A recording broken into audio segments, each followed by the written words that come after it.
একটি কথা আমাদের সবসময় মনে রাখতে হবে যে গণতন্ত্র কিন্তু একটা দিনের ব্যাপার নয়। গণতন্ত্র হচ্ছে একটা চর্চার বিষয়। তিনি তার মাতা এবং আমাদের গণতন্ত্রের মাতা, আমাদের দলের চেয়ারপারসন দেশনেত্রী বেগম খালেদা জিয়াকে তার কৃতজ্ঞতা জানিয়েছেন, শ্রদ্ধা জানিয়েছেন যে তাকে সঠিকভাবে তিনি দিক নির্দেশনা দিয়েছেন,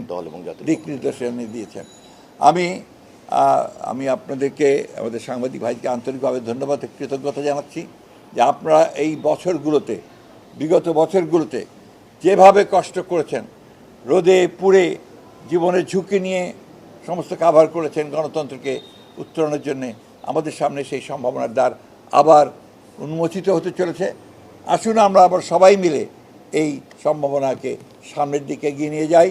জনগণের আকাঙ্ক্ষা যে গণতন্ত্র প্রতিষ্ঠা করা, সেই গণতন্ত্রকে আমরা প্রতিষ্ঠা করার জন্য সামনের দিকে এগিয়ে যাই। একটি কথা আমাদের সবসময় মনে রাখতে হবে যে গণতন্ত্র কিন্তু একটা দিনের ব্যাপার নয়। গণতন্ত্র হচ্ছে একটা চর্চার বিষয়, এটা একটা কালচার।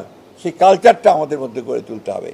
সারাক্ষণ একে অপরকে বকাবকি, গালিগালাজ, আপনার সোশ্যাল মিডিয়াতে বকাবকি, অমুকখানে বকাবকি না করে আসুন আমরা সবাই একসাথে একযোগে জাতীয় ঐক্য সৃষ্টি করে আমরা দেশকে পুনর্গঠনের জন্য, নতুন বাংলাদেশ গঠন করবার জন্য এগিয়ে যাই।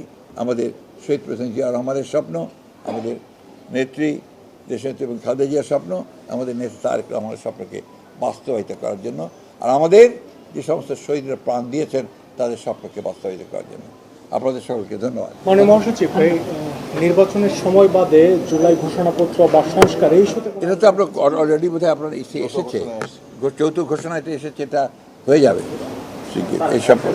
আপনি বলছেন যে নির্বাচন ফেব্রুয়ারির মাঝামাঝি হওয়ার জন্য সর্বসম্মত, এটা কি আসলে বিএনপি এবং প্রধান উপদেষ্টা যে বৈঠক হয়েছে সেই বৈঠকে কি সিদ্ধান্ত?